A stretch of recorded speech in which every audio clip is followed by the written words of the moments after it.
the story of the $1,000 Toyota. Now, we didn't set out to get this car. We actually set out to look at two others, and this one kind of just fell in our lap.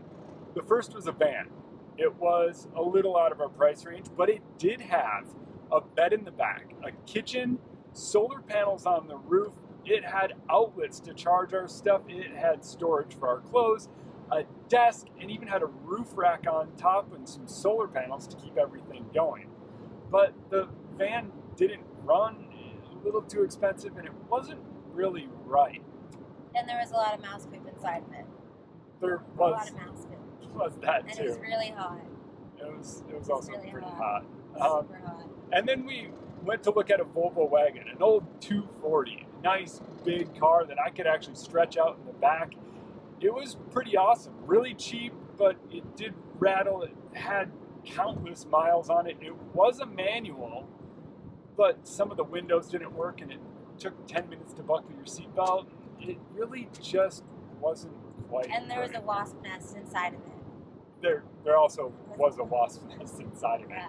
So we found this on the side of the road on our way out to look at those two, and we took the for sale sign and thought we'd give the guy a call. He said it was $1,200 and would be out shortly to show us around the car. And the first thing, it doesn't have AC, and since we have to have the windows rolled up so you can hear me, we're going to pull over to the side of the road and give you a little tour. Aside from the no AC, there were a few other issues when we took it for a test drive. The back rear window didn't work. It also shook pretty violently when you got up to highway speeds, but we came back, we offered 800, he countered at 1,000, which made it the perfect car for us. And so we gave him some cash, signed the papers, and hit the road with our new motorhome. The bed in the back actually came from the house. It was my bed, the bed I slept on every day, and since it was an IKEA foam mattress, I was able to cut it up and neatly fit it in the back. And now it fits the two of us just perfectly. In the back here we have a couple blankets and all of this stuff we shove into the windows so nobody can peep in while we're catching some Z's. In order to fit the bed, we had to remove the rear seats, which left us with the perfect opportunity to make some extra storage.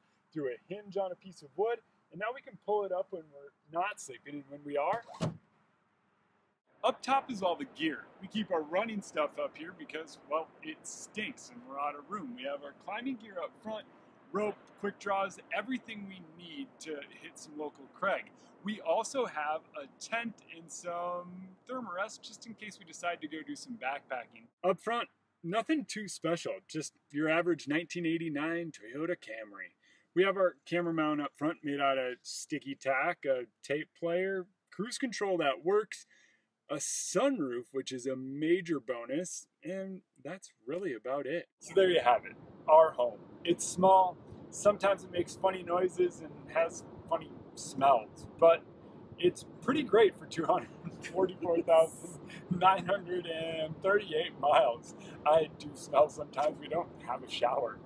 But you know, it's really actually helping me to understand the freedom country music has been going on about for years in all of those songs. It has funny smells, but I wasn't buckled.